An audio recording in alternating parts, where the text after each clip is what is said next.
We are live once again. Welcome, one and all, to the West Coast Draft Podcast, the NFL edition, of course. We do every single week. This week on a Friday night, because who doesn't love a little Friday night football, right? Shaking up a little bit.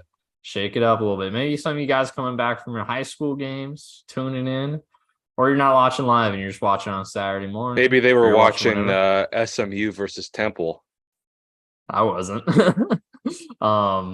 Neither was I. SMU Temple. Oh man, I was hoping you did now. Shame. I do actually. I clicked between it a couple times. I was watching the baseball game actually, but SMU crushed them. Crushed them. That's what we like to hear. That's what we like to hear. ACC representation. Let's go. Is that starting next year? Next year. That is so weird to me. I can't believe it, man. But who won the baseball game, by the way? Paul Sewald slammed the door shut. Series tied 2-2. D-backs, baby. Let's go. My adopted second team. Pissed. I'm so pissed because the Mariners should, if we spent at all, we'd be in the playoffs. We'd be in the ALCS. Oh, the cheap bastards. But one piece of college football material that we need to talk about before we get into the NFL material. Beau, can you pull up tweets I've sent to you today? Because something amazing happened. I actually have not been checking my Twitter so much today, so this is going to be my live reaction. Oh, you're gonna love it. You're gonna love it. Innovative, genius strategy. The Western Kentucky got new helmets. Let me see this. They did position-specific hilltoppers or big reds. You don't have to watch the video. Wait, what his down. Eyes on the scroll down. They did position-specific stickers. All of Hilltopper doing things. So you got a quarterback, running back, receiver, offensive line, defensive line. The defensive lineman, someone said, looks like Big Red twerking, which I can't unsee now. And then you got DB and linebacker, and then the coup de grace, Hilltopper or Big Red kicking. Amazing. This is so dumb. Dumb. Oh, that mascot looks like Red Grimace. Oh yeah, he's Grimace's cousin. It's like Red Grimace. Yeah, you haven't been here for college football episodes, but he's one of the three mascots that I really, really like. He's one of my favorite little guys. We've dubbed them the little guys. Tulane Red Wave, the Western Kentucky. Red Wave, or green. Why is it? I was looking at the red. Whatever. Yeah, that's fair. So you got Tulane Green Wave. You got Western Kentucky, Big Red, and then you got Otto the Orange over at Syracuse. That's my big three right there. If you could, if you had like a mascot, if you could build a super team of mascots, that's the big three right there. Add in Stanford Tree off the bench. Ooh, that's Stanford killers. Tree off the bench is insane. That's some killers right there. But that's why Hilltopper's at the top of the power rankings right now.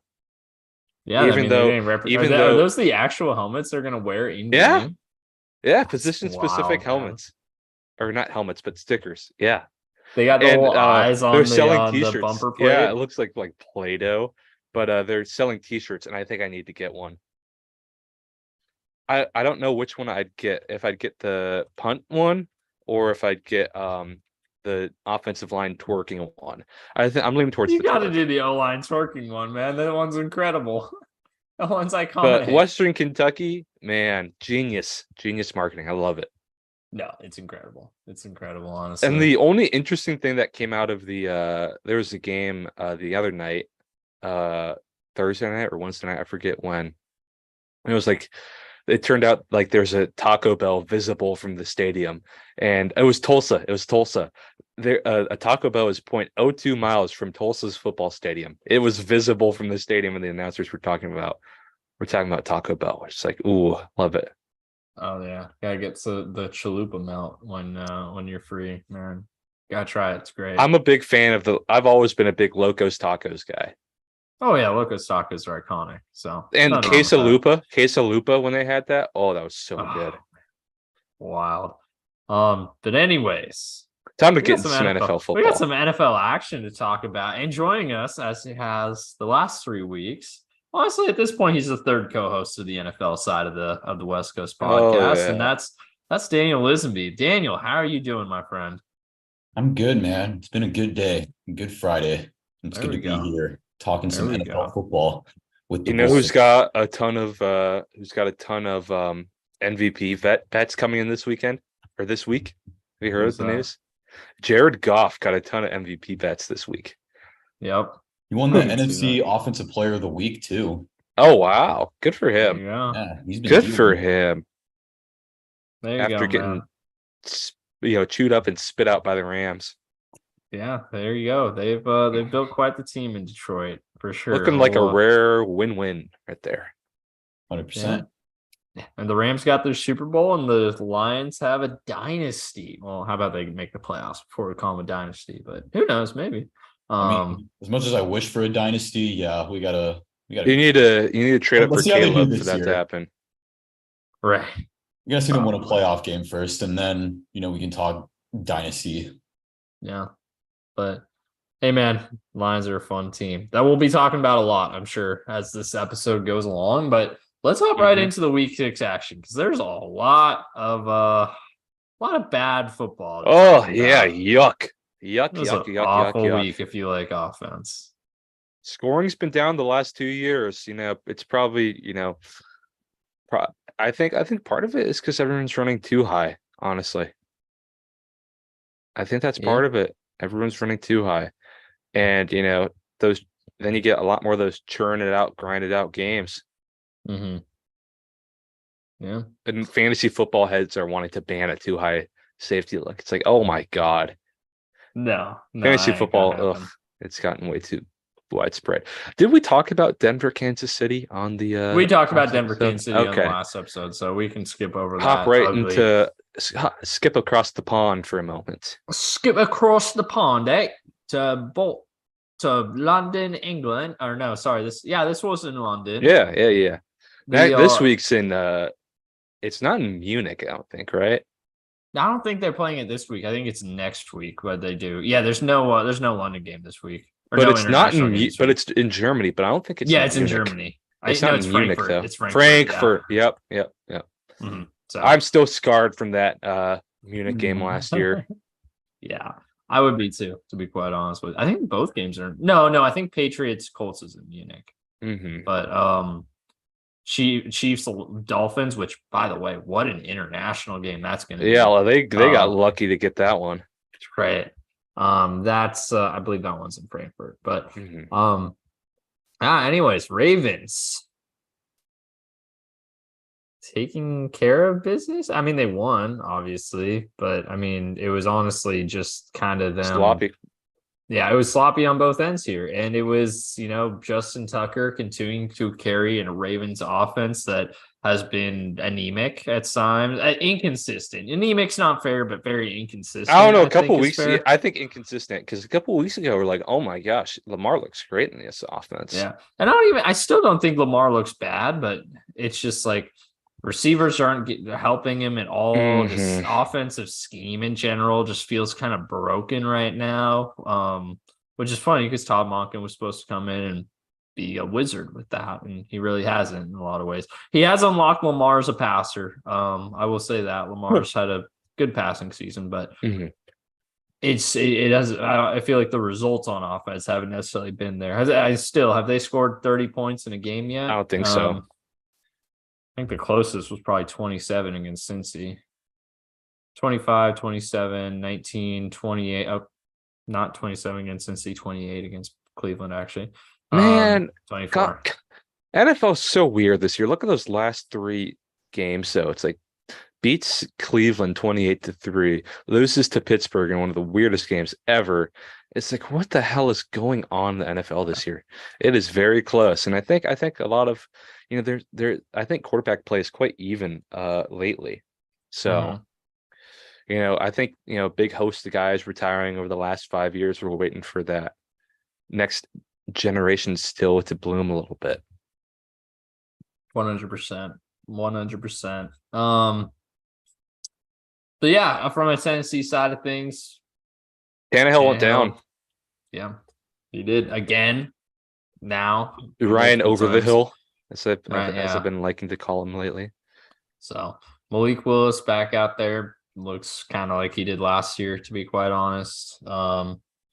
Maybe they give Will Levis a shot. They should. Maybe he looks just as bad, and then they tank for Caleb. Who knows? There's some rumblings in Tennessee about trading Henry. Could see it. Could see Yeah. it. I don't know how much they'll get for him though. You're not getting a McCaffrey haul. No, you're not getting McCaffrey haul, but yeah, fourth that you could Yeah. trade up with later. Yeah. So yeah. I'm excited to see. I think there's gonna be a lot of rookie quarterbacks starting next year. Oh, for sure. Next year's quarterback class is insane. There's going to be a lot of starters next year. And there's a lot of value too. It's going to be exciting to see. It's all those COVID. It's a lot of guys with a lot of extra COVID eligibility finally running out of it and finally finding their groove. It's going to be exciting. Let's move on to this game, Washington versus Atlanta. That had a weird finish. Yeah, I did. Ritter, 307 yards, 3 interceptions.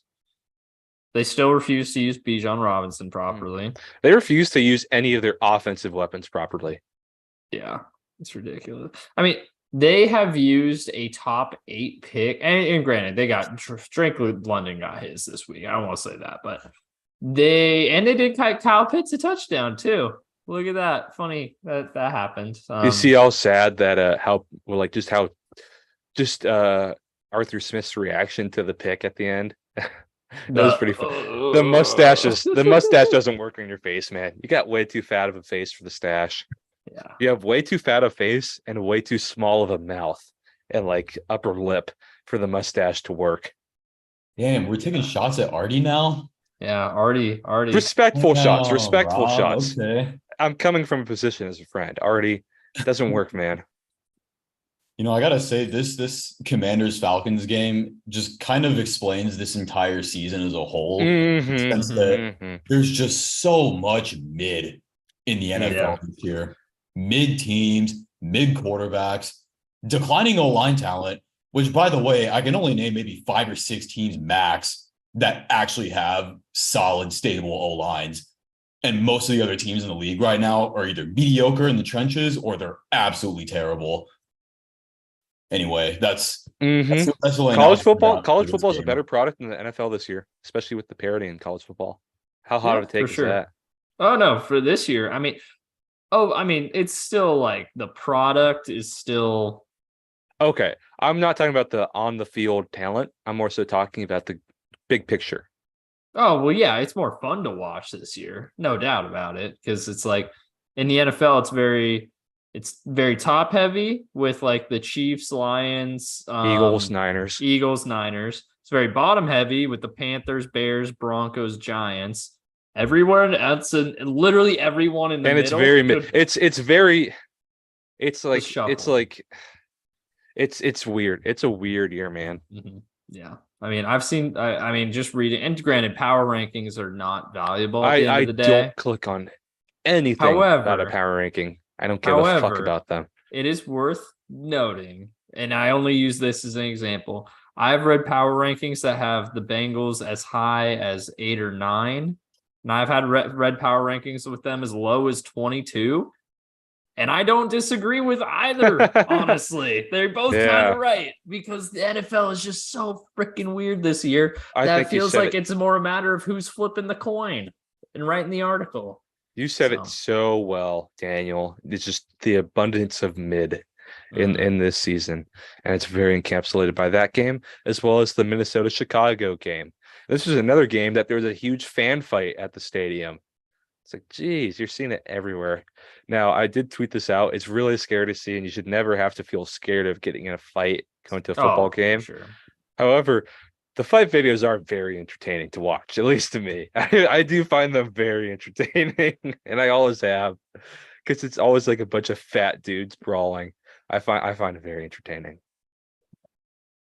And that was probably the most entertaining thing that happened at the Minnesota versus Chicago game. Oh, are we hopping in Minnesota, Chicago? I didn't even realize. I thought I we were made a still little in Atlanta. segue. Yeah. Okay, I love it. I love it. Well, hey, Minnesota, Chicago. Who better talk about this than the guy that gets to watch and laugh at both these teams' misery? So go ahead and take it away, Mr. Lisenbee. Oh man. We were talking about how the NFL is mid, but I think that specific game is a little below mid. Little Below below mid. mid. Man, Kirk Cousins look kind of rough out there. Justin Fields with the injury, speedy recovery for that guy, hopefully. It's going to be interesting to see Tyson Bagent. You guys know how to pronounce his last I think name? it's Yeah. Beijing. I think it's A Beijing. D2 guy. Bagent. Okay. Yeah, that guy. Apparently he's starting. We'll talk about this game when we get there, but he's starting this The weekend. backup So. bowl. The backup bowl because the Raiders are starting either Hoyer or I Aiden didn't even know O'Connell. Brian Hoyer was still in the league. Yo, me neither. I had So- no idea he was still in. Isn't he like 40 now? Oh, he's ancient at this Yeah, point. he's an old How guy. old is he? Hold on, let's do a quick wiki search while Daniel continues to talk about his experience with the great game of Vikings Chicago 2013 or 2023. Most riveting game of football I've ever seen in my life, man. I was on the edge of my seat the whole time. I will say, yeah, he's 38 actually. Yeah, he turned 38 last week. So happy 38th birthday to Brian Hoyer.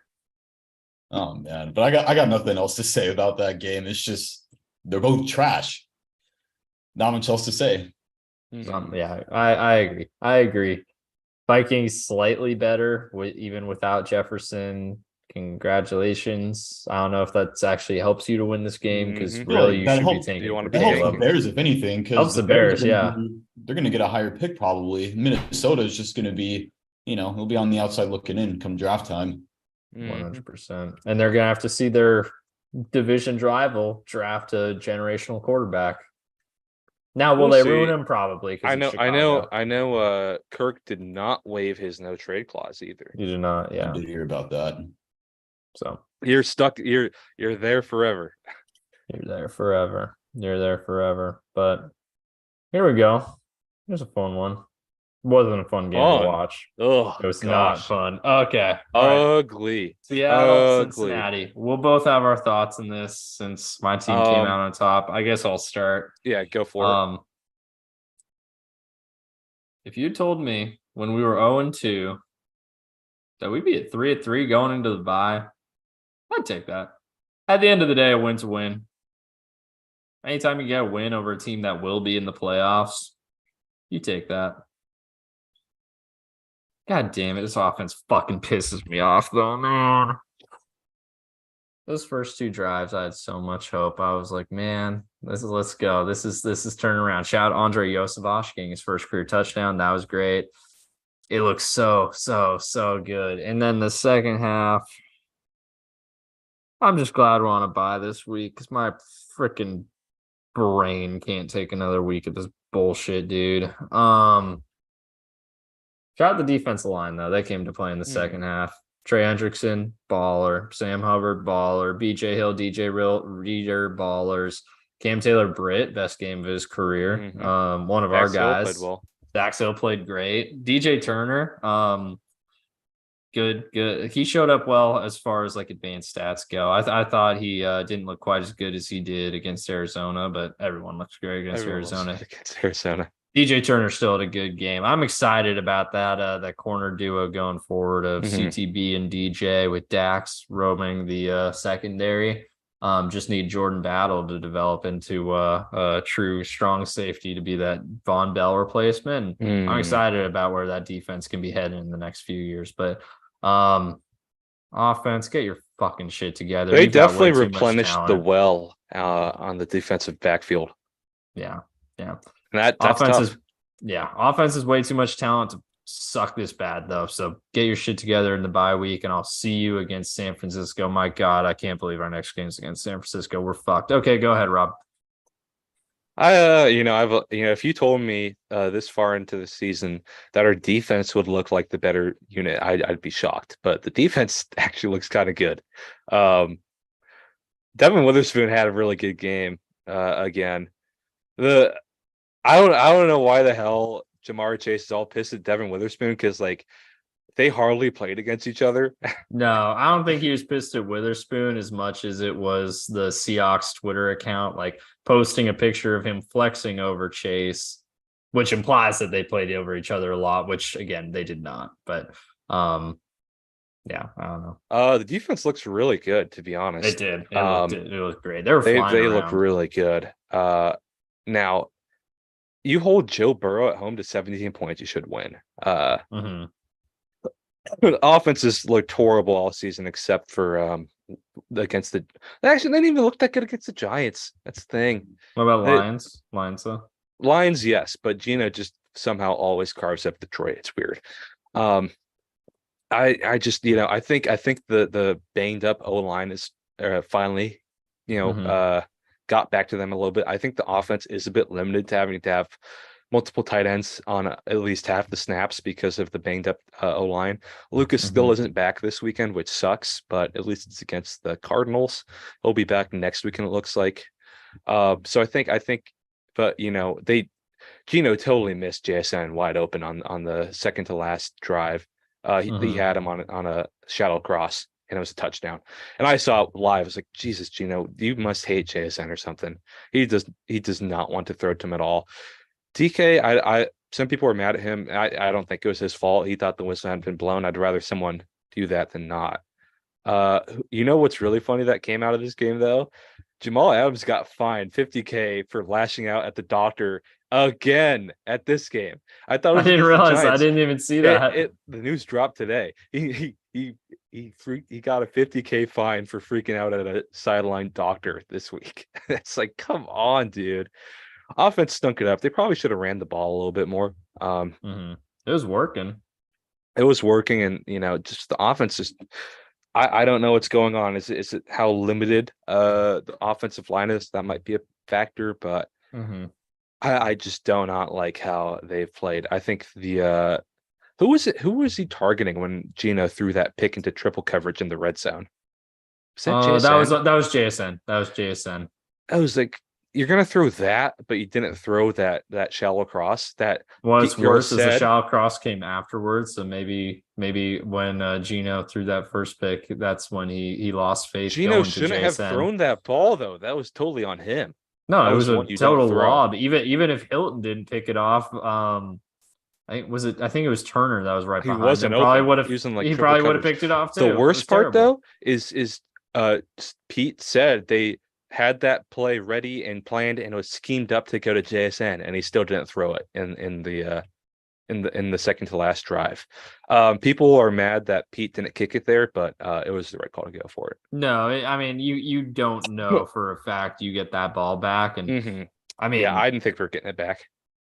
I didn't think you were either. I was celebrating that sack like it ended the game. Honestly, I mean the Bengals needed one first down, which. Red zone offense all year has been atrocious. It's been really bad. And Seahawks are coming out of their bye. They are now 0 for 4 in the last 4 years. So probably should have paid more attention to that stat. But you got me on this one by half a point. I was Seahawks plus 2.5. That would have been 1.5. Oh wait, no, never mind then. But it doesn't matter. I still got it. Either way, I got it. So yeah, you got that one on me. So. I didn't care though. I was riding the high, so I was all good. That's all good. But I am wearing the hard hat again. I didn't have as much orange as I thought, so this was my penalty. That's all good. Ugly game, and I think we both said it. Yeah, Seahawks did not. I know you said we didn't deserve to win that game. Like you didn't deserve to win that game. We did not deserve to win that game because we had in the red zone twice with like less than 8 to go, and we couldn't punch it in. So yeah, that is true. Ultimately, I mean, red zone success. I mean, the Bengals scored 14 points on their first 2 drives and kept the Seahawks from matching that for the whole 60 minutes. So at the end of the day, could have gone home. Yep, exactly. So yeah, there you go. But moving on here, San Francisco at Cleveland. PJ Walker PJ Walker played like dog shit, man.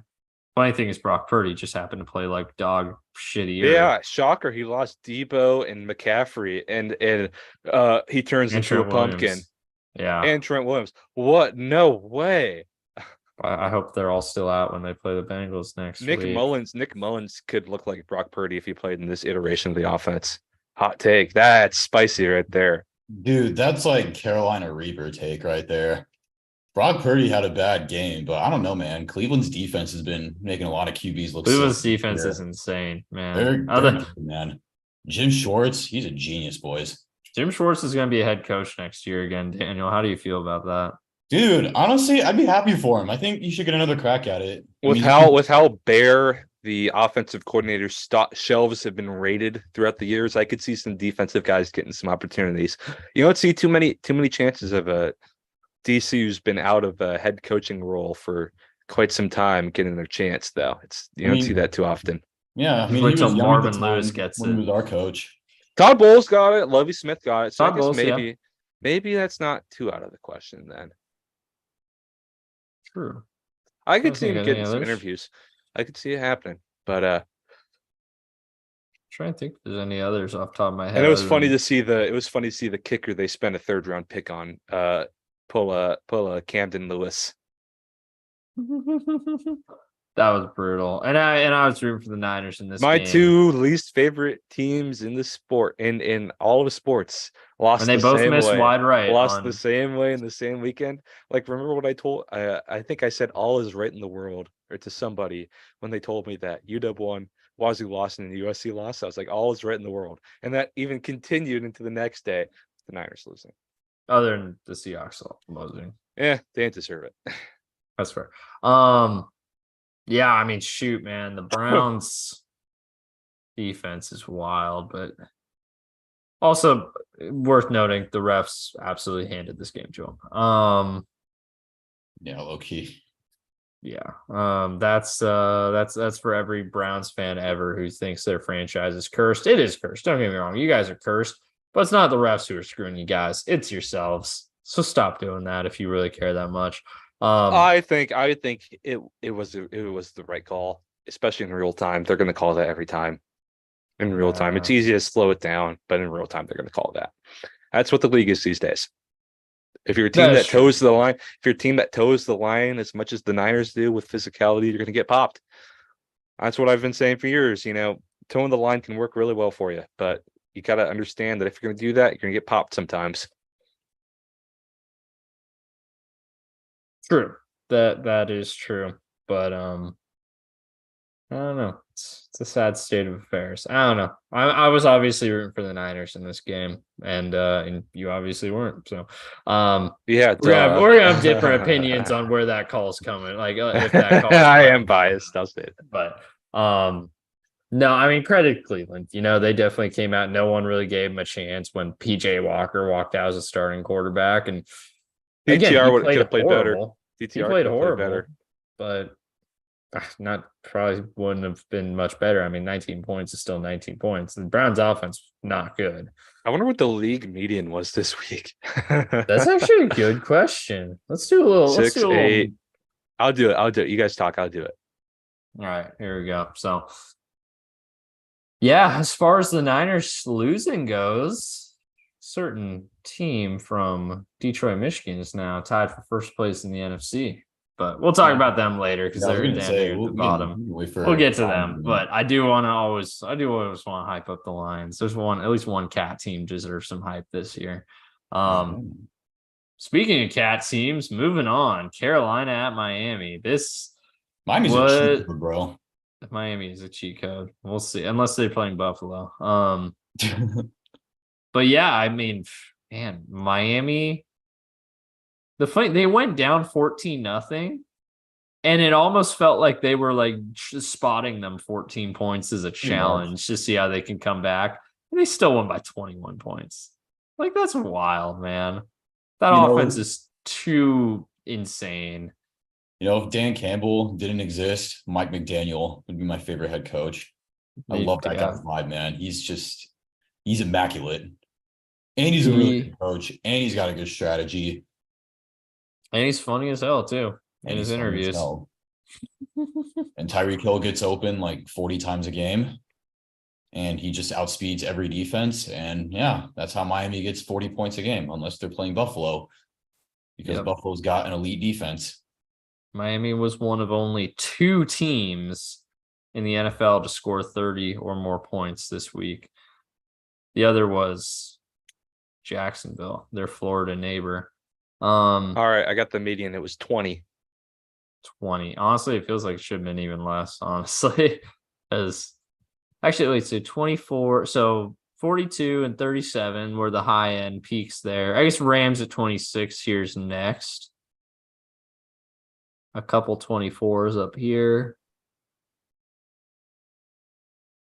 Wait, I fucked it up. There's a buy. There's buys. Damn it. It's gonna be Divide by 30. No, that's average, idiot. I'm talking median. Better way.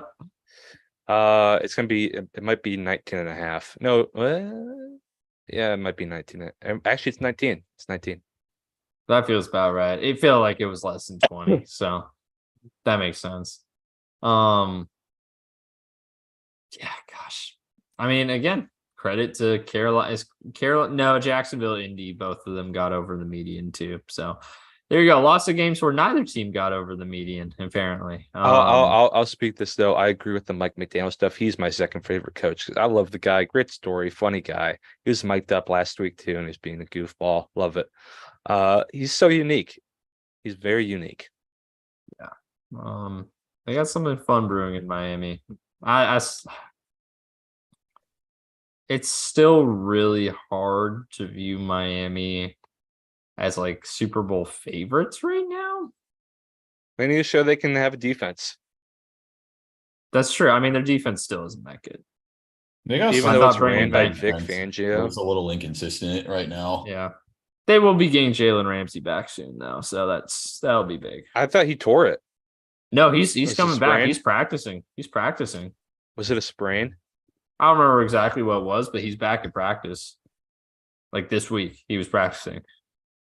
Interesting. So he's on the mend. He's on the mend. So before you know it, that could be a very, very big piece added to the AFC puzzle.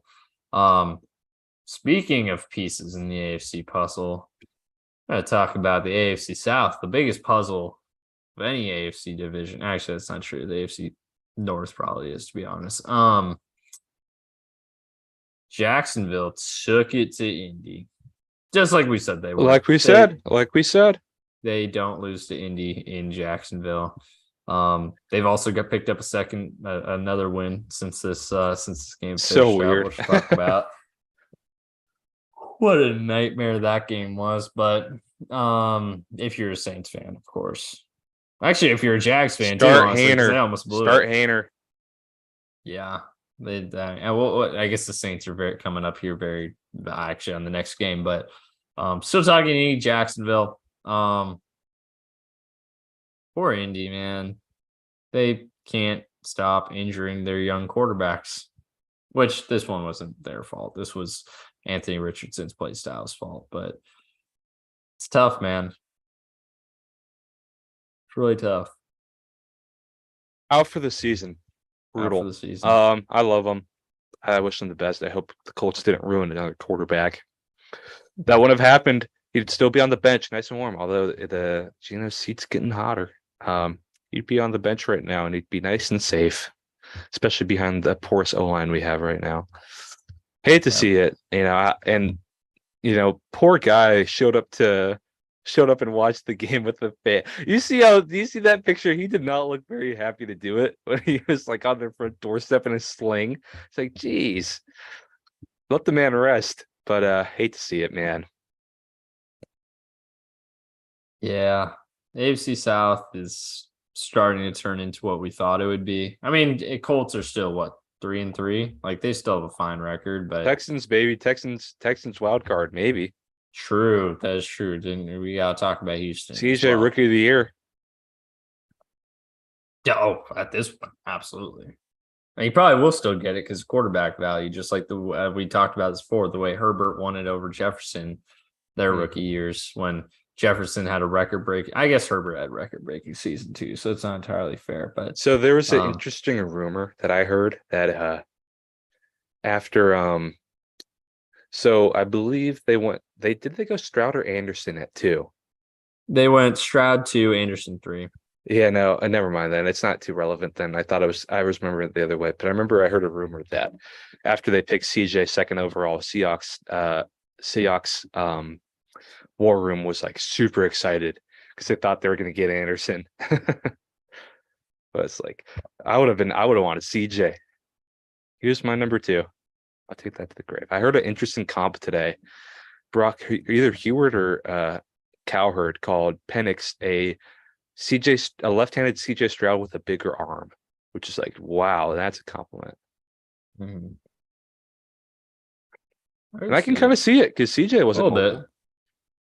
No, it wasn't. I'm very happy. You might have seen me being very happy about this, but more and more people are saying lefty Phil Rivers, and it's like I've been saying that since before Penix took a snap at UW.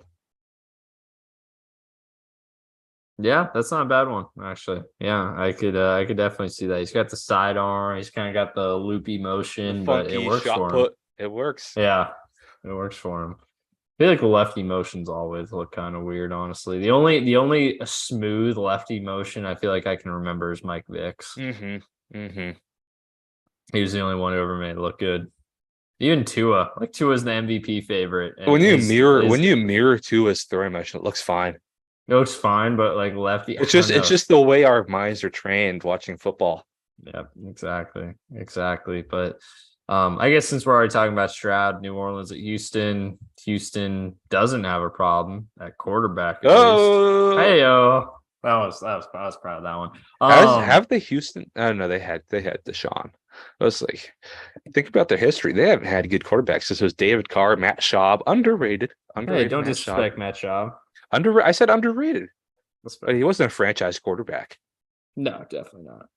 And then they did have Deshaun, but then that really spiraled. He had like 2-3 good years as a Texan. Let's see. His rookie year, he got hurt, but he started really hot. I remember that Seahawks game. That was wild. Second year wasn't quite as great. But he took his team to the playoffs. They won the AFC South. Third year, same thing. Fourth year, his stats were insane, but the team won 4 games. So is that Bill O'Brien's last year? Yeah, it was. And then injuries and massages.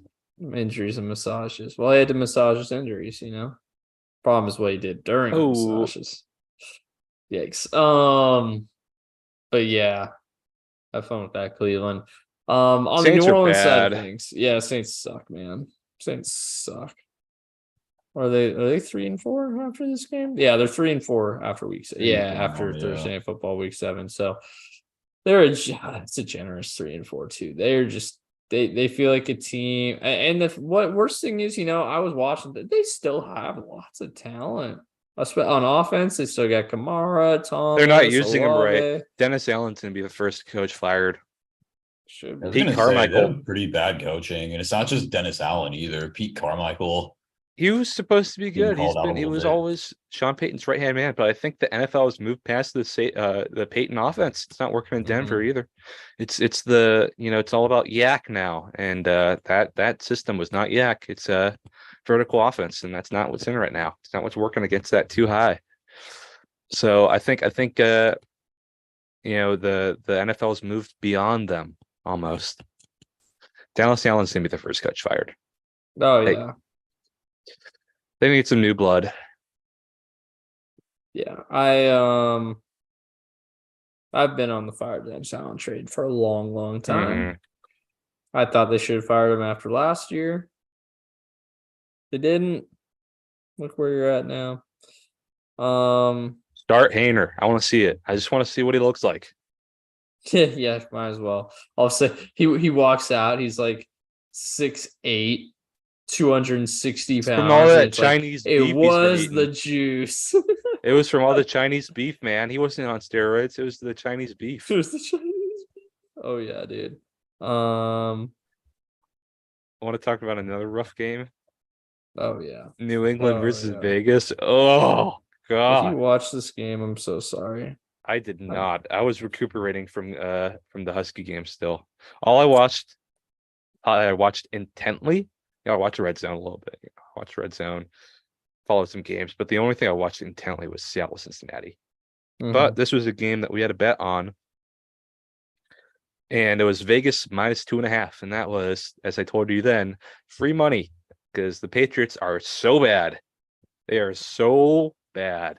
Well, that's the worst thing is that I literally remember saying, "Oh, this is the game where it was like I was screwed because I wanted to pick Vegas. Then I said the Patriots, and then you convinced me something. And I was like, oh, wait, I do want to switch, but it's too late." Yeah, I already wrote it down. Brutal. Can't beat the pencil, man. If I had just not said anything, we'd already be tied. That's rough. That's rough. Um, but that's all Ugly. right because this game sucked and it's deserved that I lose a game on or a point on a game that was this horrible, to be quite honest with you. God, what a I feel so bad for anyone that watched this game willingly. I'll just say that.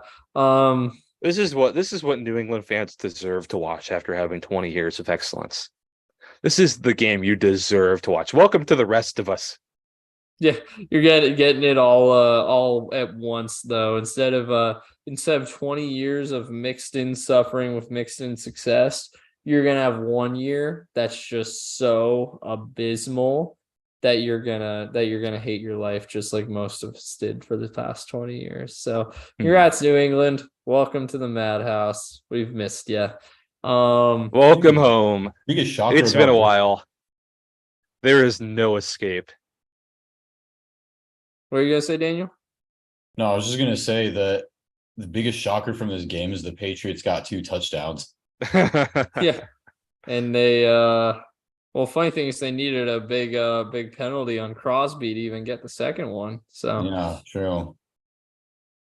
it was Want a fun comp? Want a fun comp? what's that? Go for Max it. Crosby is this generation's Clay Matthews, towing the line. I like that. It's Midwest. not a bad one. It's not Midwestern. That's Light. not bad. They Actually, made him it's change funny. his face Actually, mask. Clay Matthews is flipped actually because Clay Matthews was a West Coast guy who went. Oh, that's right. He was USC. Yeah, he was West Coast guy that went and played in the Midwest, and Max Crosby was a Midwest guy who went and played in the West Coast. So it's funny how that works, but no, it's still applies. Still applies. Actually, where's Clay Matthews from? Obviously, he went to school at USC, but where feel did like- he? With that kind of hair, he's got to be a Cali boy. You know who the linebacking core was? Yeah, he was from LA. So, yeah. Always been a Cali guy. You know who he played with at USC? Ray Malaluga and Brian Cushing. Mm-hmm. It's an insane linebacking core, Insane actually. linebacker. Yeah. And they all came out in the same draft class too. And they were all so roided up. Oh, 100%. At least Cushing and Matthews. I don't know about Malawaga. Brian Cushing especially that guy was the worst. Yeah. Yeah, Cushing especially. Cushing was unfortunately showing the signs of it too, because he was also literally playing like a madman half the time. Oh, it was well known that Cushing was on roids in college. I don't know if in the NFL if he still needed them or not, but everyone was well aware of it.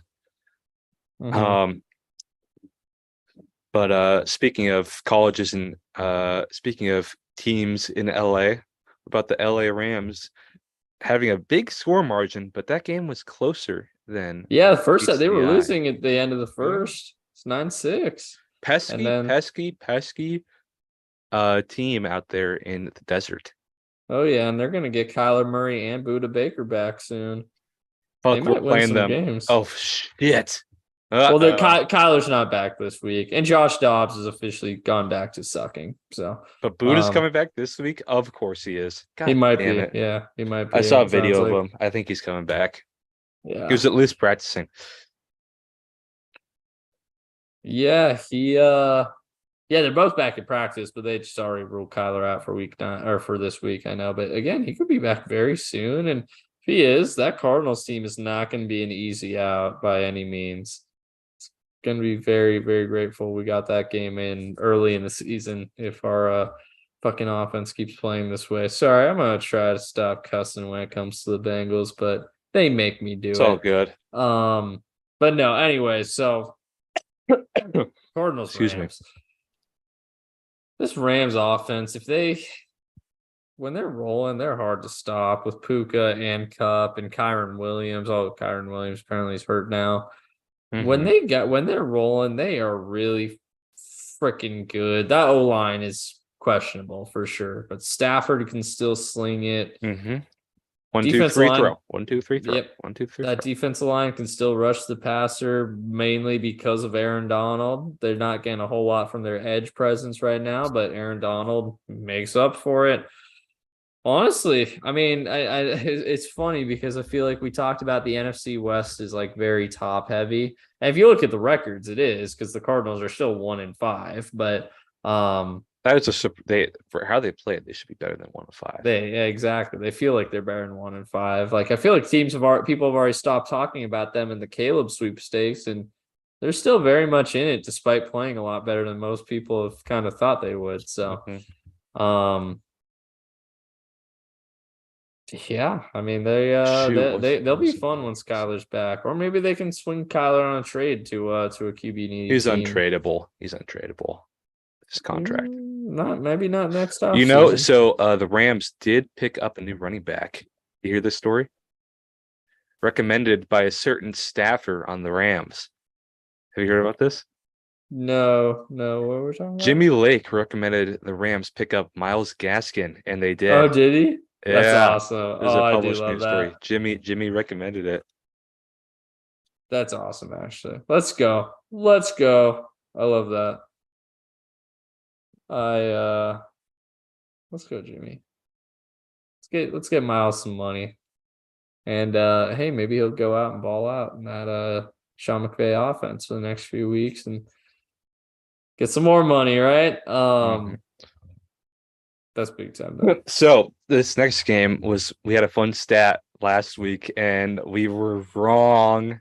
The Jets have their first ever win against the Eagles. The Jets have now beaten the Philadelphia Eagles for the first time in franchise history. Shout out to Jalen Hurts for playing maybe the worst game of not his career, but his recent career. Worst game of the past 2 years. He looked horrible, honestly. He wouldn't stop turning the ball over. He made me feel slightly better. He made me feel slightly better about Joe Burrow. Go ahead, Daniel. Yeah, no, I was just saying he kind of gave that game to the Jets at the end. He took that big lead and then just turned the ball over. DeAndre Swift had the fumble. Jalen Hurts had the 3 picks. The Jets just slowly came back. And then they actually came back and won. And now the Jets have hope. Yeah, 3-3 New York Jets with Zach Wilson at the helm for all 3 of those wins. And yeah, he was at the helm for week 1 too. Let's be real, because 4 plays is not Aaron snaps. Rodgers. 4 snaps, yeah. 4 snaps, jeez. 5 snaps, right? 5 snaps, yeah, sorry. Yeah, jeez. No, yeah, Zach Wilson leads this Jets team to 3-3. Like, and honestly, they feel similar to last year. It's like, okay, they beat the Bills at home. They beat the Bills at home last year too. They beat the Broncos on the road. They beat the Broncos on the road last year too. They didn't play the Eagles last year, so they beat the Eagles at home. So that's progress, I suppose. I don't know. They even though they're 3-3, they don't feel honestly any much better than they were last year. You see the Elijah Vera Tucker quote? I missed this last week, but it was like, I did. That's like the worst field ever was Denver. It's not even, but it's grass. It's grass there. And then there was that SNL sketch of the Taylor Swift one, and there was like one line that he said it right at the beginning. It was the Jets have been cursed by an evil spirit 1,000 years ago for their fans to never feel joy. And I thought that was pretty funny. And then they won. But I thought that was a pretty funny quote. Yeah. No, and that's accurate. Actually, that's actually accurate. That actually comes in your contract when you sign up to be a Jets fan. Is you do have to accept that you're never going to be truly happy. Joe Namath died for your happiness. He's still alive. Oh yeah, he's still very much alive. He's for now. Reported for reported. Yeah, don't come back to this podcast in 20 years, anybody.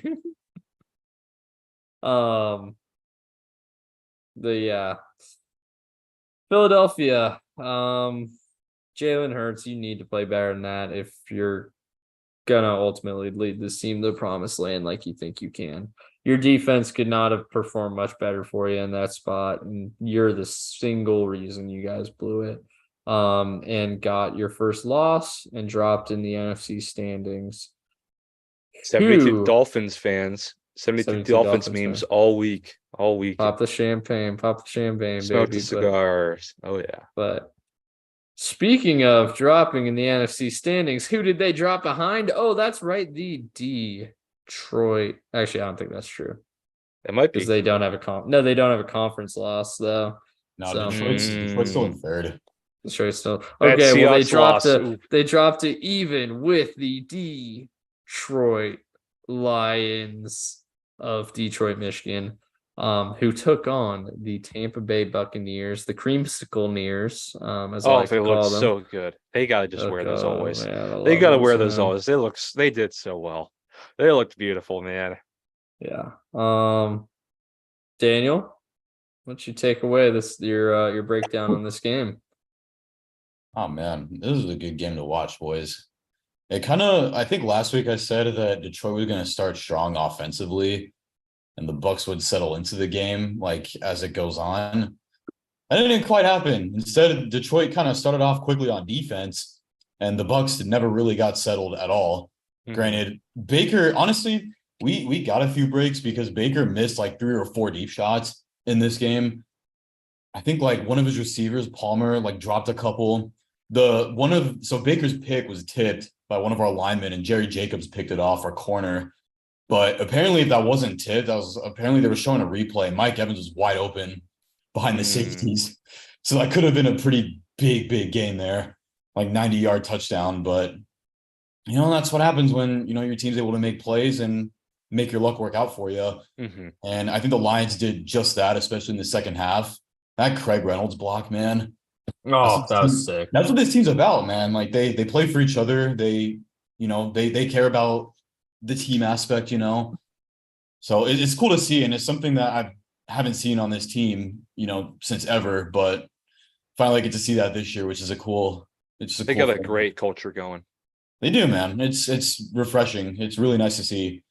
That Jameson Williams touchdown. Oh man, I was celebrating so hard when he caught that. I just want to see that guy. Like people have been giving him so much shit between the suspension and between like all these rumors going around that he doesn't care about Detroit because he's just like a nonchalant, like carefree kind of guy. So I guess like some fans kind of take that the wrong way, but no, man, to see him get that touchdown, to see him block hard for his teammates, to see his teammates celebrate with him the way they do, it's a cool thing, man. And I hope that, he and Goff can start building some more chemistry. And, ultimately Jameson is going to be a nice weapon for us throughout the course of the year. I hope so. It gives you that vertical threat that yeah, exactly. Yeah, Jameson, he is the vertical threat. And he with Jahmyr Gibbs are the main speed threats. Because the Lions like to operate a lot on intermediate routes and underneath stuff. So it's nice to have an extra dimension in our receiving core. Mm-hmm. But yeah, honestly, man, the defense, they look pretty good, man. I mean, I mentioned that we did get some breaks, but for the most part, like I said, we made our luck work for us and we did make some plays. Jerry Jacobs should have had another pick, by the way. I mean, Baker, he missed like one of his receivers on a slant route. It was like a 3rd and 1 in the red zone for Tampa Bay. And Baker threw it right to Jerry Jacobs. Like he was pretty off on this slant. And Jacobs should have had it, man. Like, he could have got a nice gain from it as well. But no, man, we came clutch defensively. That last drive, honestly, just encapsulates what this Lions team is about. Up 20-6, about a minute and a half left to go. Tampa Bay is charging down the field. And we stop them just short of the red zone, I think around the 30-yard line. They're going for a bunch of deep shots to the end zone, trying to make this game close. But Cam Sutton, man, is just locked down. I think he locked down. It was like Mike Evans, I think, on that last pickup 10 play. Man, Tough to do. Yeah, dude. Cam Sutton, though, he's a good. That is the first time I have seen a really good corner like that in a Detroit uniform since Darius Slay. Mm-hmm. And I would even argue that Cam Sutton right now is a little bit better than Darius Slay was for us. And Darius Slay didn't hit his peak in Detroit.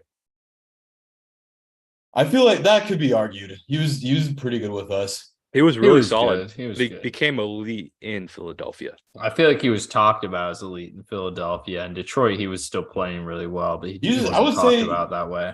I would say he was pretty elite in Detroit, but the problem is our team was so bad that no one talked about him, and his plays didn't really help us out much. Probably could have looked better with some help near him. No, yeah, 100%. And, when he goes to a team like Philly, right, they're contenders. He's still making the same plays, but he's helping his team win now because his team is also good. So Darius Slay's getting the credit that he deserved for the last few years. But anyway, Cam Sutton, I think is a little bit of an edge. And again, that could just be because Detroit's team is a lot better now. But dude, Cam Sutton's a nice player. And it's just nice to actually have good corners on the Lions because I feel like every single year, that's always our biggest weakness. But we got a nice top tier corner now. We got good safety depth. Alex Anzalone, dude, he's showing up this year. That man, he's fighting hard for this team. He's making some really good tackles out there. He's leading the defense well. He got a lot of flack the last couple of years, but I think now that there's more talent around him, he can focus on doing his job more than trying to cover for others. And we're seeing the results of that, and he's killing it. So shout out to Alex Anzalone. Yeah, for sure. Also, it's another game that I stop giving us New York Giants in primetime. They're terrible. Oh, I was talking about the Detroit Tampa game was another game where I got to get on you. Yep. You got me there for sure.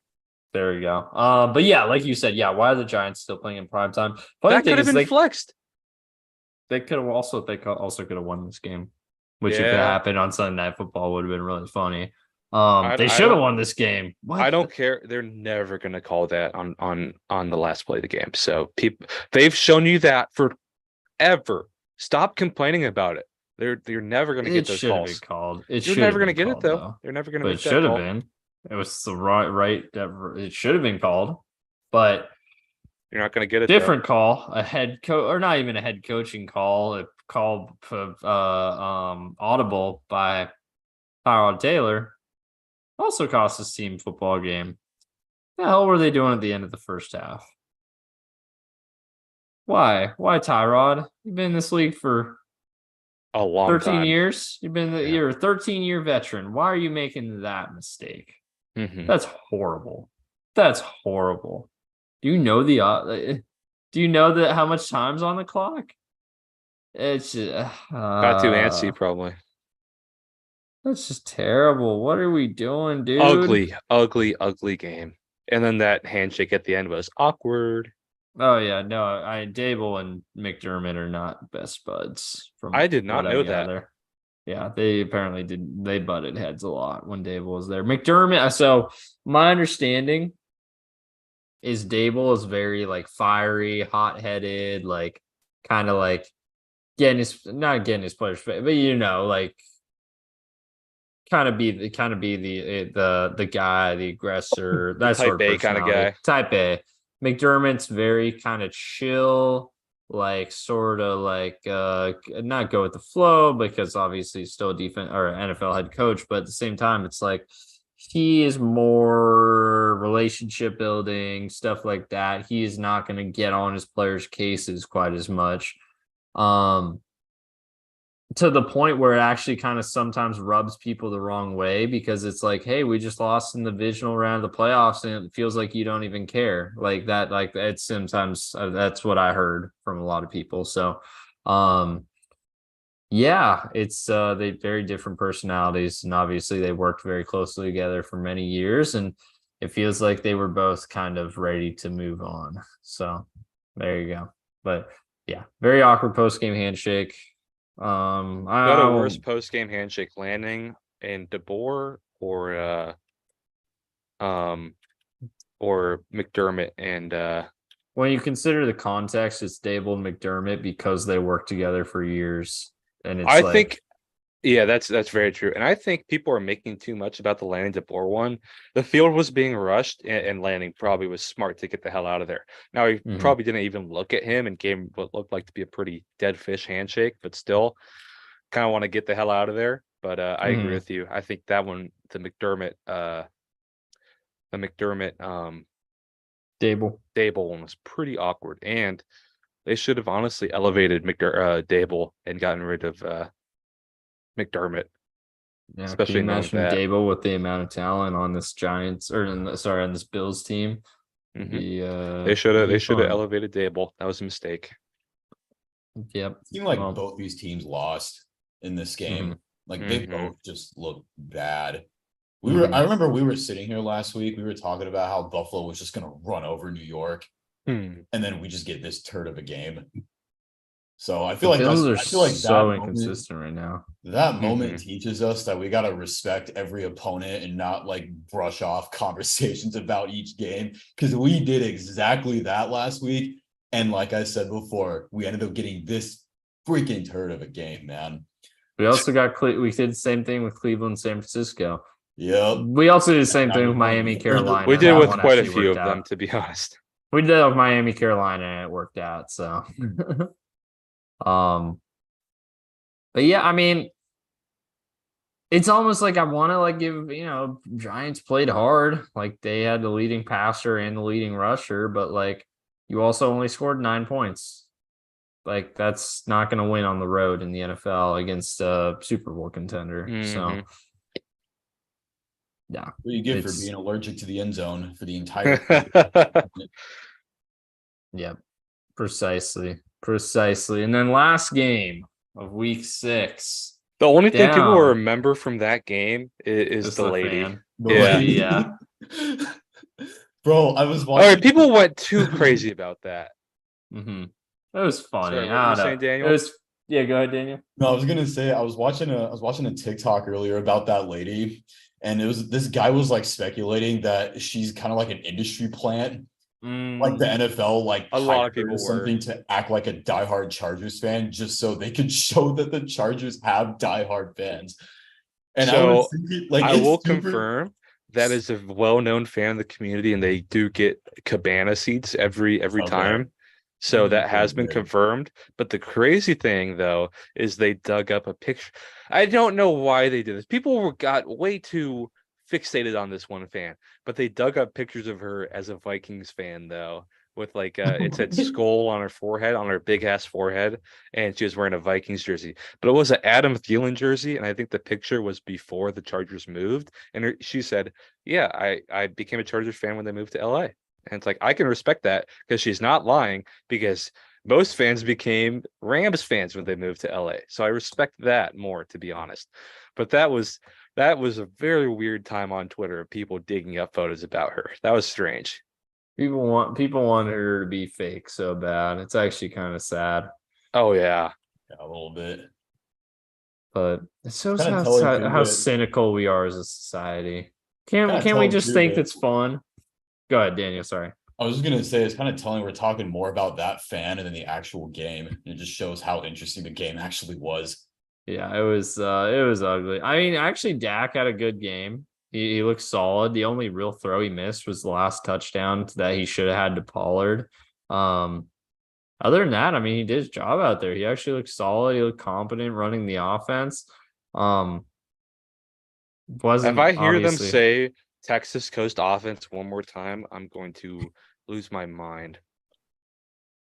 Houston should be able to say Texas Coast offense because they're actually on the Gulf Coast. They actually have a good offense. Yeah. And they have a good offense. Yeah, Dallas isn't, so it doesn't make any sense. But no, I mean, Dak, nice bounce back game after he completely shat the bed against San Francisco. I think needed that. Now, granted, the Chargers aren't good, so it's like, okay, cool. But they do still have talent.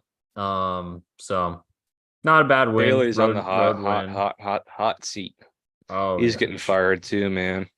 Oh, he should have been already. He should have been already. But Not in my opinion. they blew a 27-0 lead in the first round of the playoffs. I don't think that warranted firing. He was on the hot seat going into that game, though. I've been a Brandon Staley supporter, though. You know that. He's a joke, man. He's terrible. But that was another game we had though too, and I had +2, so you got that one as well. So I am now only +1. There we go. Making a comeback, baby. Let's go. Anyways, go. any closing thoughts on week 6 before we move on to week 7? Go Lions. Go Lions. Dreamsicles were really good. That is a cool uniform. And actually, I was gonna mention too, that game basically turned into a Lions home game at the second half. Oh, I could yeah. hear audible "Let's go Lions." Baker Mayfield had to go into a silent cadence. We're well traveled, boys. There we go, man. There we go. He's come a long way. Come a long way, Daniel. But you finally come here. You know what? Actually, when I was in Arizona, there was a whole lot of orange in those stands too. So Yeah. I feel similar. Cat teams travel well. It's because we can. You always hear a good old Seahawks chant at most games these days. There it is. Oh gosh, here we go. First game is. Oh wait, we do have to do a recap of last night's game though.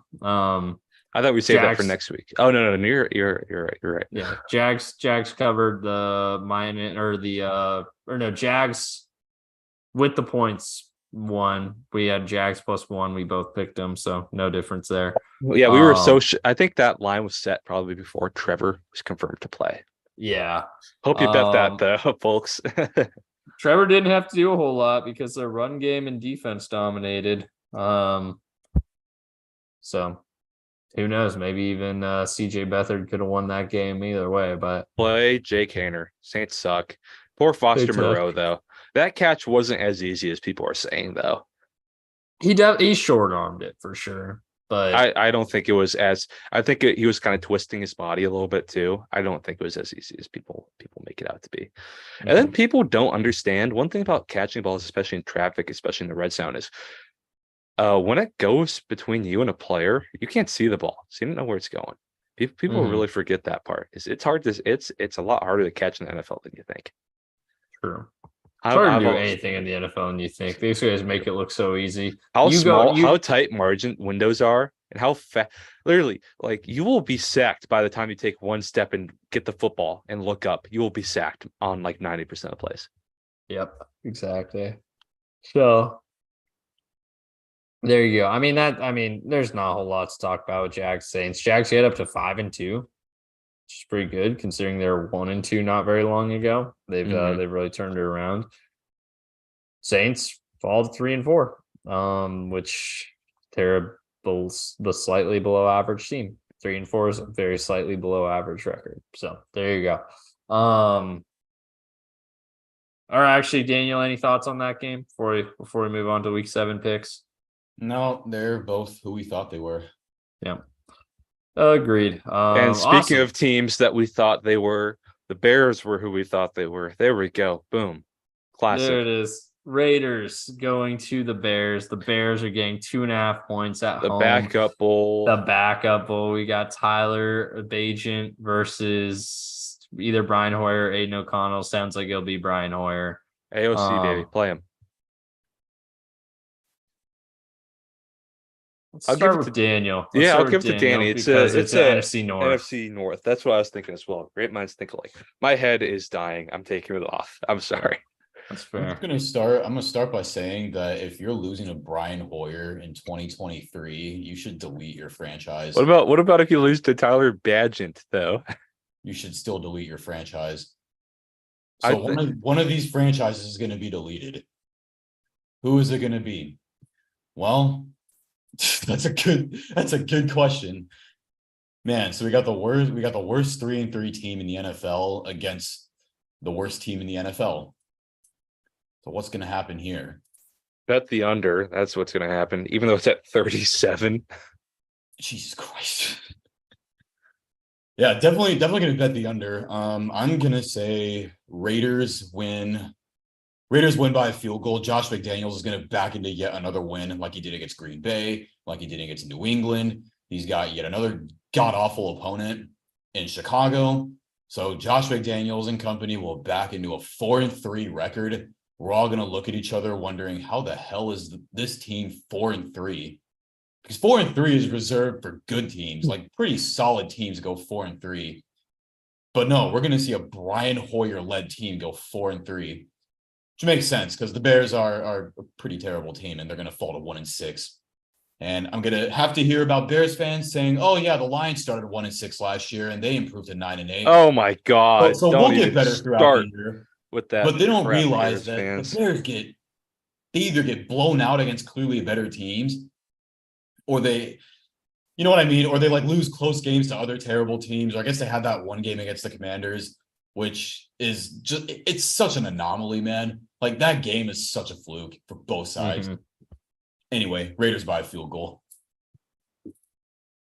I think with how bad both teams are, I think 2.5 points is attractive. And then I also think that, especially with Fields being out, I think that the Raiders just have the better team. Oh shit, they're favored. Damn. Mm-hmm. I thought it was the other way around. I just think that the Raiders have more talent. I think Roschon's out, Fields is out. I think they're pretty banged up on the Bears. So 2.5, that seems like a lot in a game as bad as this, but I'm gonna take the Raiders. Devontae and Max Crosby are the star power. I agree. I agree. I mean, the Broncos beat the Bears by 3. The Raiders can beat them by 4. So I know that's transitive property thinking, which isn't the way you're supposed to look at the NFL, but I don't care. Mm-hmm. Raiders are better than the Raiders. I mean, don't get me wrong, Raiders are still bad, but they're gonna be feasting on easy schedule. Gee, their wins are against the Broncos, Packers, Patriots, and gonna be against the Bears.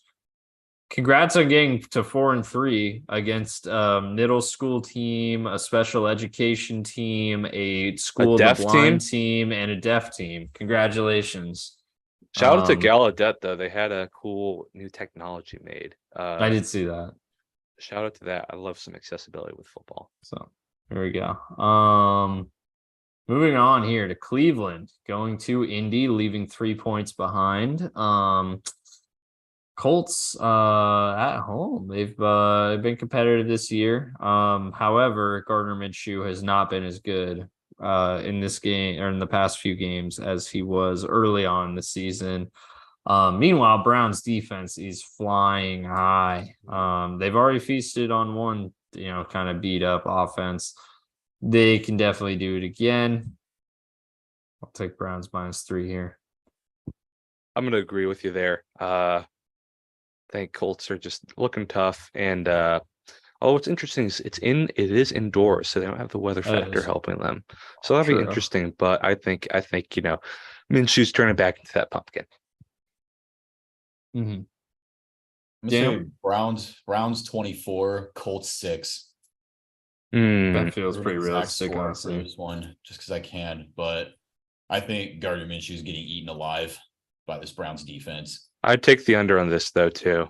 Oh, 100%. Colts have a solid defense this year, and if they're starting PJ Walker again, although I mean Deshaun's looked bad, even at least PJ managed the game. Deshaun would throw that game away. Deshaun is practicing, so sounds like he's back. Weirdest thing ever. I got some words for this game. All right, I'll let you start then, but we'll start with Buffalo at New England. Bills, Patriots gaining 8.5 points. Huge for a home divisional game. Patriots game too, especially Bill Belichick led team. But I'll let Daniel lead off with this one because he has thoughts. Thank you, Bo. So, usually Bills Patriots games are pretty competitive, but typically Tom Brady will get the job done against this Bills team. I think at this point he's got 25, 26 wins over the Bills. Hmm. I think the Bills will fight. Maybe Trent Edwards will look okay. Marshawn Lynch might get a few yards. I hear T.O. is making his debut as well, so it'll be interesting to see, how he does in the receiving game. But I think Tom's just too good this year, man. Like, he's in his prime. He's flying high. Randy Moss is looking great. Deion Branch is still playing well. I think Jabbar Gaffney is like their wide receiver 3 There's right this now. really good up and coming running back, Jonas Gray. Heard he's going to pop off this weekend. Have you Jonas heard of this Gray. new tight end they got, Aaron Hernandez? Yeah, he's looking pretty good. Rob Gronkowski's rookie year. It's going to be interesting to see how he plays. But yeah, like I said before, like these games are usually This cornerback on defense, Malcolm Butler, he's clutch. he is pretty clutch, man. Devin McCourty. I don't know. I he's couldn't on the see him come up. making a big play in a playoff game though. That video you sent me was mean. I did not appreciate that. I know you wouldn't, but I thought I laughed at it and I had to send it to a Seahawks fan. Then I knew you had the thickest skin of them. Yeah, it was the right call. It was the right call. But yeah, But anyway, Devin McCourty's coming up. I think Colin Stallion was working for the Patriots that weekend. You know what I'm talking about? no. That's the guy at the center of the Michigan sign stealing thing. Colin Stallion. Oh, I didn't know. Okay. I get what you mean. I heard about that too. It's There interesting you stuff. go. There you go. But anyway, yeah, Daniel, talk about how this up and coming Patriots team is gonna keep building. Dude, Vince Wilfork at nose tackle is looking elite. Rob Ninkovich, man, dude. Teddy Bruschi, he's getting up there in age. Chandler Jones, he's got a good head on his shoulders.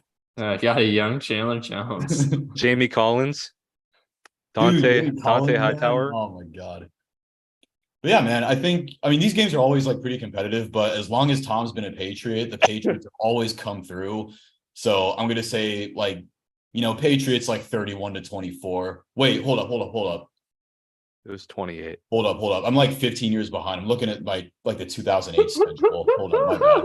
It's 2023 now. Yeah. Oh yeah, so it's 2023. So Bills by like 30 plus. All right. Shit. Can't top that. I actually don't know who to pick in this game, guys. Yeah. The Bills are gonna win. The Bills are gonna win the football game, but fuck, they have not played well the past 2 weeks, and this is a divisional game in Foxborough. But think of it this way, Bo. It's not a primetime game, so there's True. no pressure. no possible external mandate to keep the game close. They can play their game. Buffalo has crushed New England for the last however many games the last couple of years. True. 8.5 so much for a divisional game though. Oh man, I buy that. It's a tough one. Fuck, I'll take the Bills. I'm taking the Bills. I think the Patriots are so bad that it's hard to overcome that. I think I gotta lean Bills. It's a lot of points, but Patriots are quite bad. Here we go. Moving on. Oh, Oh man, God. Game of the week. Oh, Game of the God. week. God, dude. Game of the week. We should live stream this game, Rob. Game of the week. Good Lord. Commies Oh my at God. the New York Football Giants. Commies leaving 2.5 points back home in Landover as they fly up to East Rutherford. Here we go. We got two teams that play in cities that they are not named after. Who we got, Mr. Robert? Oh my God.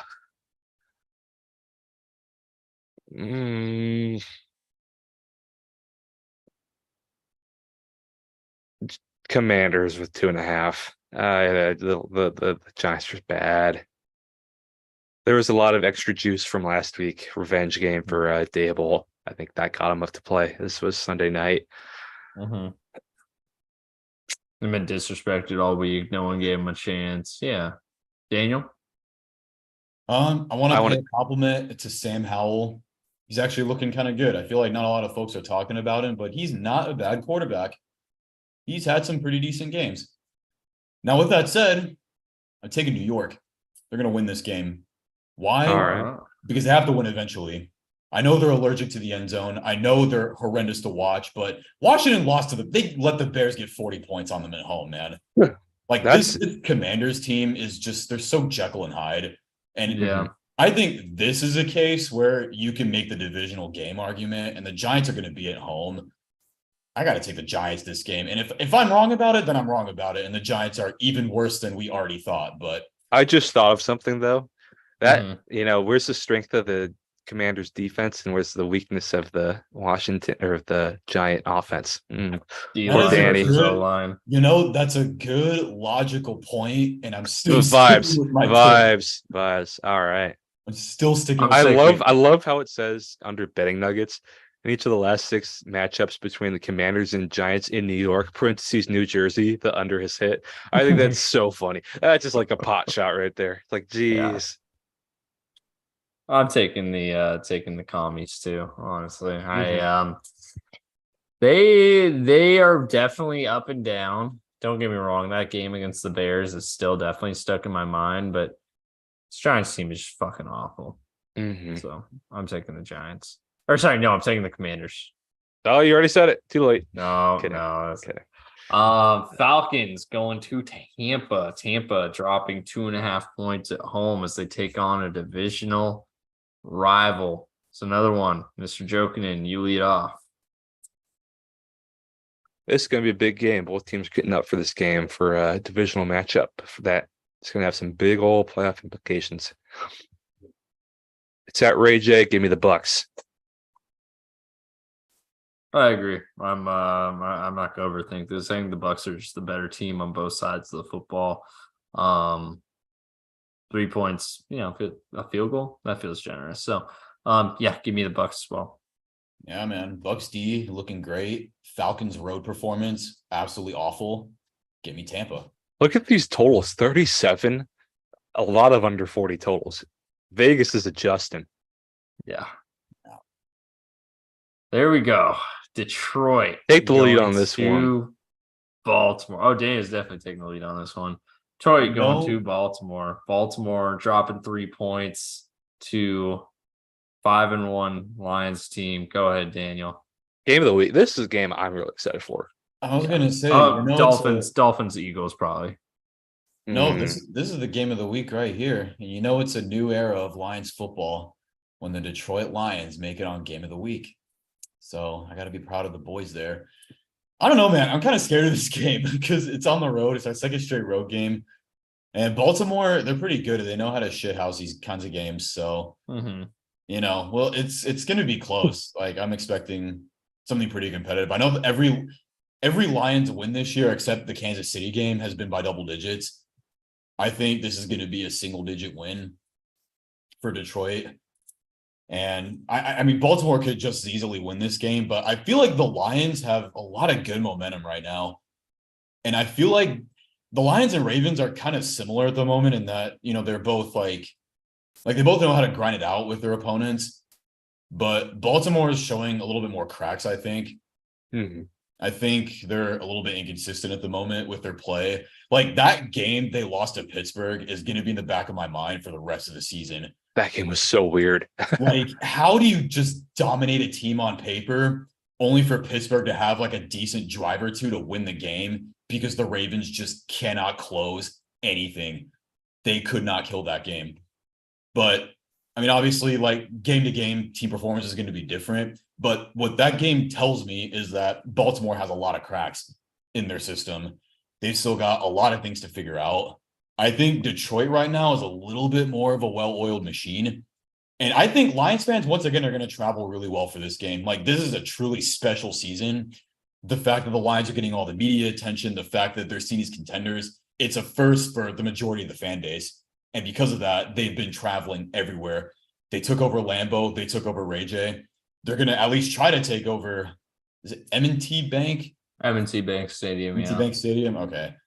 I forget what the Ravens Stadium is called, but yeah, I think honestly, dude, give me Detroit by like 6, maybe 4, 5, 6. I get the Ravens are favored, but I honestly see Detroit winning this game. I think we're a little bit more consistent at the moment. It's going to be a hard game to play. Like, it's going to be far from perfect. But you know what helps? Brian Branch is coming back. Oh, And that man's a beast. Jahmyr Gibbs is coming back as well. Demo's on the injury report, though. He's not going to be playing, unfortunately. But who? David Montgomery. Oh, David McG. I was like, Dylan Morris plays for the Lions. Dylan Morris. Dylan Morris. If he was a line, man, I would shit myself anyway. But no, so Montgomery's out, but we're getting Branch and Gibbs back. So I'm confident that, they can help us out where we need them. Yeah, man. Give me Detroit in a pretty, like, a somewhat low scoring game, but there's going to be no Justin Tucker heroics this time. I like it. I hope you're right. I really, really, really hope you're right, Daniel.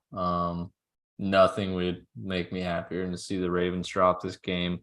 I'm not going to pick them to, though. I'm going to pick the Ravens to win this game by like 4. It's going to be really freaking close. I'm almost considering picking the Ravens to win straight up, the Lions to cover, but with only a field goal difference. I think Ravens cover, again, win by probably 4, maybe 5. Home team. Ravens historically play really, really well against interconference teams as well. So they're just one of those teams that they excel against the non-common opponents. Actually, it's funny, the Bengals same way, considering their division rivals. They always like to feel all the Bengals 3 wins this year against NFC West teams, and Ravens are kind of similar. Wow, I didn't even think about that. You're right. Yeah, so Ravens are kind of similar, and they always play better, or they not play better, but they play well against those non-common opponents. And I think they should keep it going here, especially at home. So I got Ravens -3. Give me the Lions with the points. I like 3 points with the Lions. They're hot. I hope you guys are right. This is riding one I would not mind dropping by any means. If I'm wrong on this one, I'll happily take my L there. I don't think the Ravens offense has looked good enough to run with the Lions offense. That's looking, as Daniel said, a well-oiled machine. We'll see what it's like without Montgomery, but I'm counting on Jahmyr Gibbs to have a big game as well. That'd be nice. It'd be nice. Again, if I'm wrong on that one, I will be the happiest person in this call. So actually, Daniel probably would be, but I'd be pretty happy as well. Moving on here. Speaking of, the Steelers go to Los Angeles to take on the Matthew Stafford-led Rams, who are 3-point favorites in this football game of this. This is mine, right? Yep. Would be yours, yeah. I think an important thing to look up at matchups is there a positional group where a strength of one team matches up with a weakness of another? I think a very important one exists in this one. You have the Steelers defensive line and edge rushers against the very suspect Rams Rams O-line. You can disrupt that offense pretty well with some pressure. Man, that Steelers offense is garbage. But I think it's to be a low scoring affair. I think it's been a defensive match on both sides. I like the Steelers with 3. All right. I'm going to disagree again. I got the Rams covering in this one, and I'm actually going to use a very similar line of reasoning. However, I'm going to turn this on its head. The Rams defense has been playing well considering their talent level all year. Really, really well coached by Raheem Morris.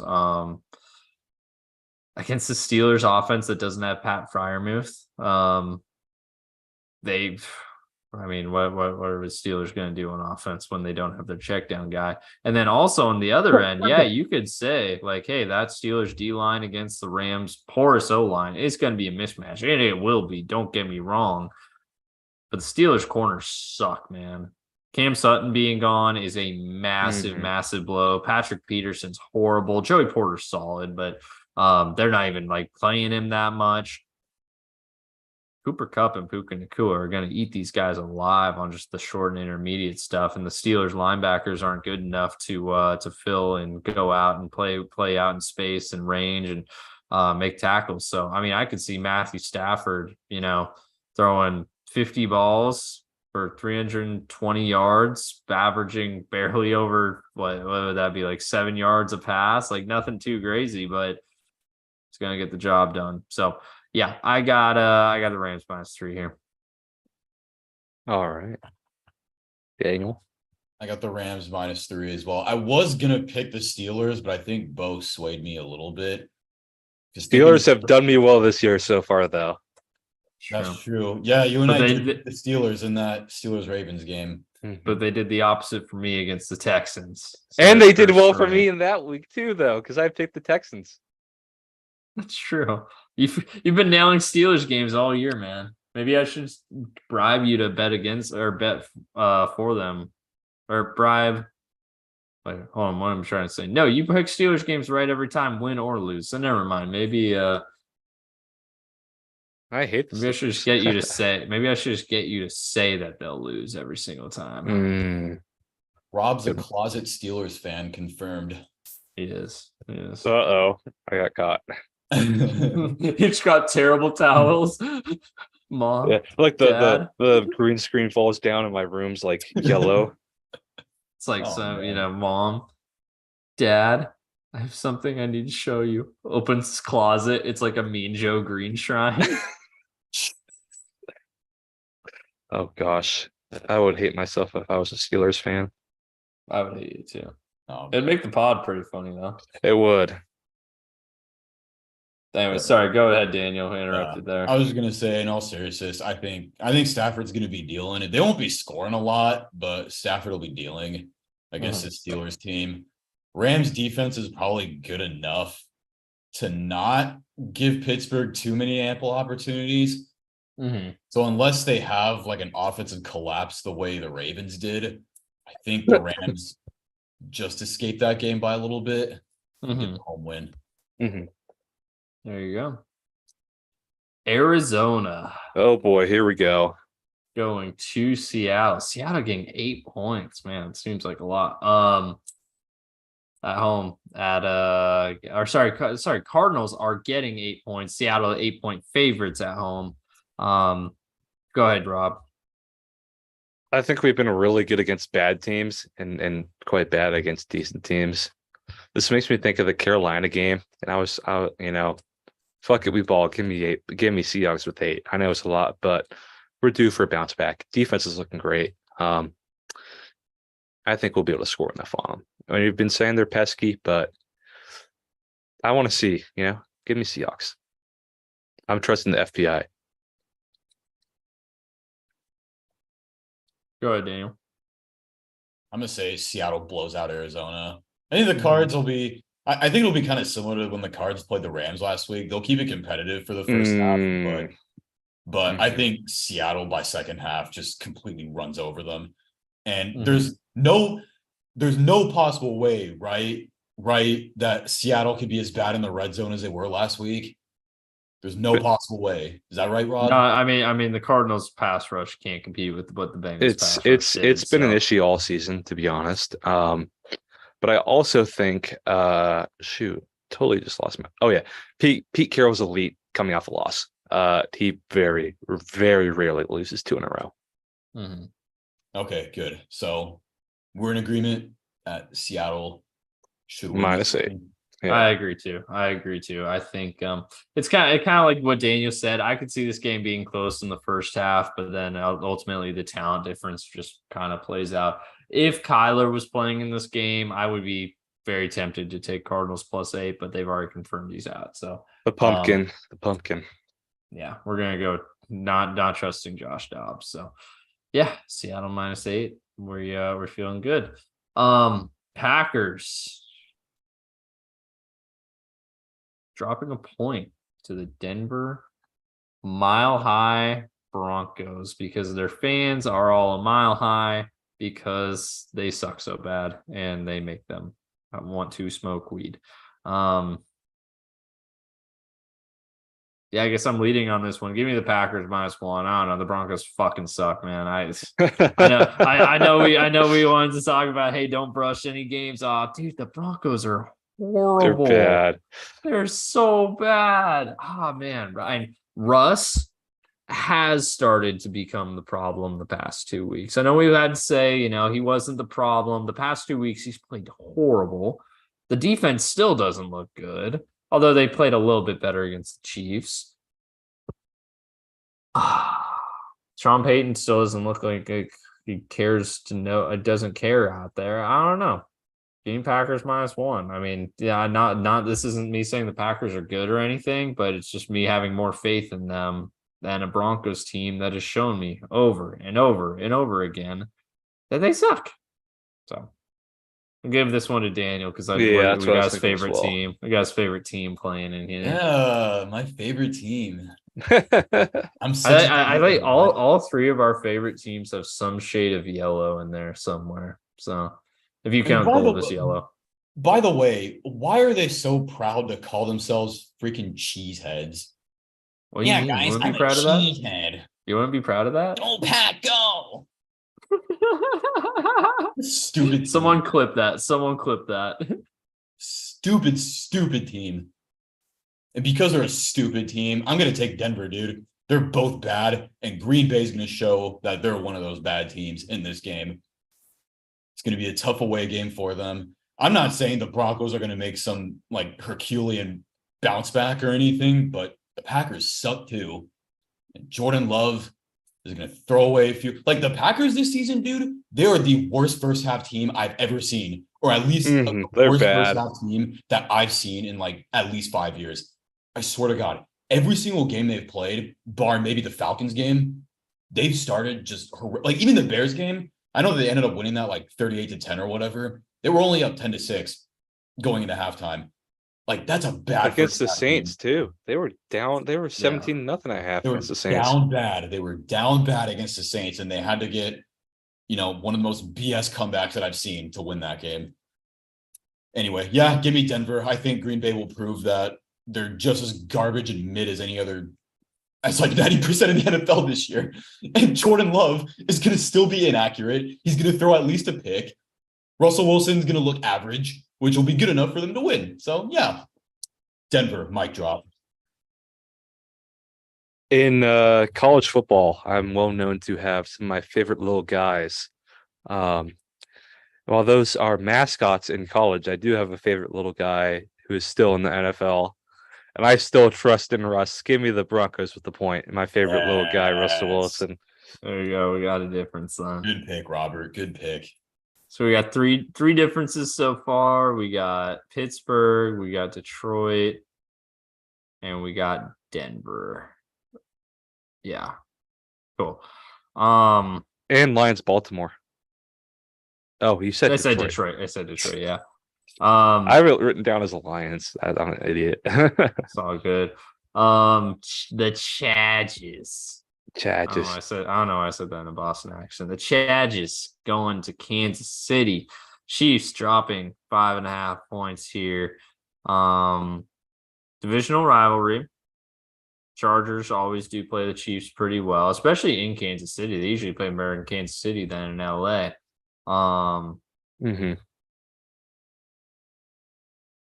Give me the Chargers.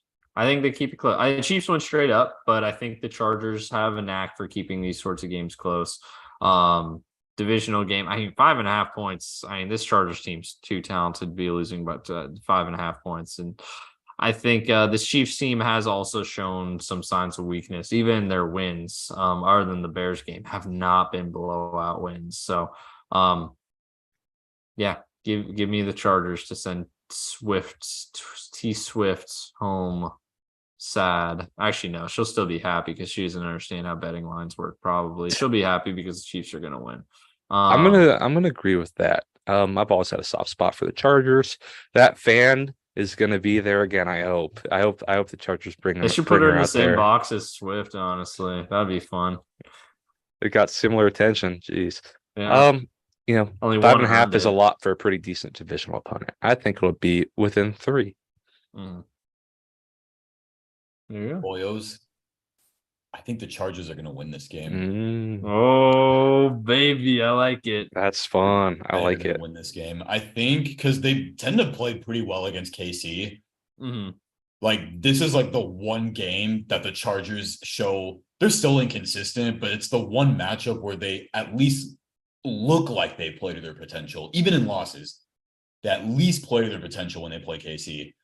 And I don't think the Chargers are bad enough to go 2-4 despite Brandon Staley. And I don't think the Chiefs are good enough. They're a great team, but they're not a 6-1 caliber team.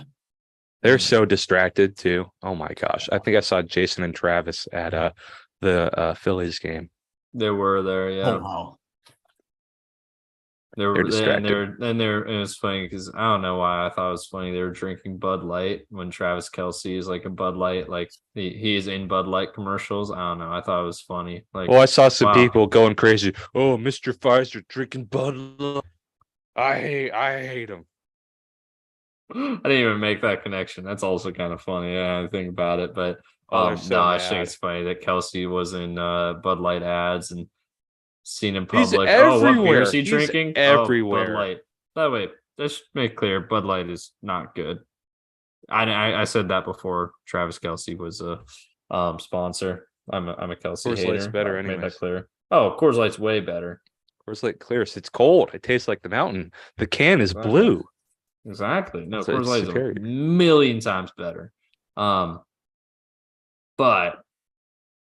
I thought it was funny because it was like, oh yeah, you're drinking Bud Light, yeah, and you knew the cameras were gonna be on you right in that moment, probably, yeah, a little corporate sponsorship. You're not slick. Travis, go ahead and change your last name because we all know who the real man would be in that relationship. I was gonna say you should change it to Travis Swift he's in so many. He's worse than Baker was because Baker only had way worse. He only had Hulu and Progressive everywhere. Baker has Travis has Allstate. He's got Experian, State Farm, Experian, Bud Light, Pfizer, Hulu, or no, he's not Hulu. He's not that's Jalen. Hulu has live sports. DirecTV. He has DirecTV. Oh my god. It's too many. Speaking of a Kelce, we got the Dolphins versus the Eagles. The likable Kelce. Here we go. Yeah. Want to take this one, Danny? It's yours. All right, bet. This is a good matchup, guys. I'm actually excited for it. I'm excited for this. I'm looking forward to this game. Finally, a Sunday night game that's worthwhile, and I don't think will be a letdown like the Cowboys Niners game was. 100%. I agree with that. It's gonna be a good game, I think. And I'm gonna take the Dolphins on the road against Philly. I think Eagles are showing a little bit more cracks right now. And I know I keep mentioning this a lot in some of these games we're talking about. And I know, like, game to game, teams can be a lot different depending on matchups and stuff. But the way Jalen Hurts has played throughout the course of the season, it's been very up and down. He hasn't been as consistent as he was last year. He had a pretty bad game against an albeit good defensive Jets team. The Jets as a team are very average. And if you're Philly and you want to contend for another Super Bowl appearance, not the kind of game you want to have. I think Miami defense is inconsistent, but they do have some talented pieces, and they're talented enough that they can maybe force some takeaways, maybe take advantage of that for scores. And the Dolphins are going to score. Whether they get turnovers or not, they're going to score points. And yeah, man, I think Dolphins go up to 6-1. I think they show that maybe they're a bit of a stronger team than some people might think. I think too, Buffalo as a matchup, I think is a little bit tougher for Miami in general. I think Philly might be a little bit better suited to them. I think their biggest challenge is just going to be the fact that they're going to be away. I don't have anything else to say besides that. I think Philly's going to compete, but I think ultimately Miami wins this game. So this is me. No, it's Rob, yeah. Shout out to Jimmy Buffett. Fins up, baby. I like the Dolphins here as well. Dolphins with points. That's exciting. It's going to be an interesting matchup with that Eagles defensive front against a not great Dolphins O-line, but I like the Dolphins weapons against a not super strong Eagles defensive backfield. And Tua gets it out quick. 1, 2, 3, boom. 1, 2, 3, boom. Yeah. I think the Eagles win this game straight up, but I think they do it by less than 2. I think they like kick a game-winning field goal to win by either 2 or 1, like at the gun. So give me the Dolphins with the points. Moving on to the final game, we get everyone's favorite primetime Kirk Cousins against the juggernaut San Francisco 49ers that are now also pissed off, however, also now lacking running back Christian McCaffrey. Is he out confirmed? Is he? They haven't released the final injury report yet, but he was out for the first 2 practices of the week. A good sign. Oh yeah, you want to do this? Yeah, how about Dan? Yeah, Daniel's NFC game. So how about or NFC North game? So how about you lead it off? All right. I'm gonna say Niners by 10. Yeah. That's all I have to say. Yeah. Niners are the better team. Pains me to say it, but I'm not betting against them until they show some serious cracks. Because Cleveland was a good defense in weather. They were in a dome against bad defense. Yeah, I definitely agree. It's primetime Kirk going up against a pissed off Niners team that has been now disrespected for going into this game will be 8 days. Yeah, give me again the pissed off Niners team. And again, maybe Kirk Cousins is like, hey, please, maybe I should waive my no trade clause. Kyle, do you still want me? Do you still want me? Text him, do you still want me? You wanted me a couple years ago. So yeah. I'm in agreement. Niners minus 7 feels comfortable. Yeah. All righty. That's week 7. There you go. I'm glad the Bengals are on bye, man. This team pisses me off, but they're on bye. So this week they won't. Maybe the next 11 weeks we'll see so full of joy, happiness, and wins. And then I'll wake up from my fucking eternal nightmare. I'm gonna say maybe all your rivals go 0-3 this weekend. That'd be a good week for you. That'd be a great week, honestly. That's how you win the bye week is have all 3 of your rivals lose, and they're all playing losable games. Honestly, I think the hardest or easiest is the Browns going to Indy, but that's a feisty Indy team. So Indy's fun. Yeah, well, there you go. That's it for the West Coast Draft Podcast, a special Friday night edition. I know Rob always likes to have the closing remarks. So Daniel, would you want to say anything to the good folks at home before we close off? Yeah, well, thanks for watching the West Coast Pod. It's been an honor to be in these episodes now, talking about NFL, catching up with the boys. At this point, it's basically the third co-host for the NFL specific pods. So talking some NFL football, some Detroit Lions football, and just good vibes, man. So yeah, thanks for watching. There you go. And Robert? If one of us is a mid-team, we're all mid-team. One of us subscribe, all of us subscribe. If one of us click like, all of us click like. Thanks for watching, folks. There's only one non-mid team among us, and that's the Detroit Lions.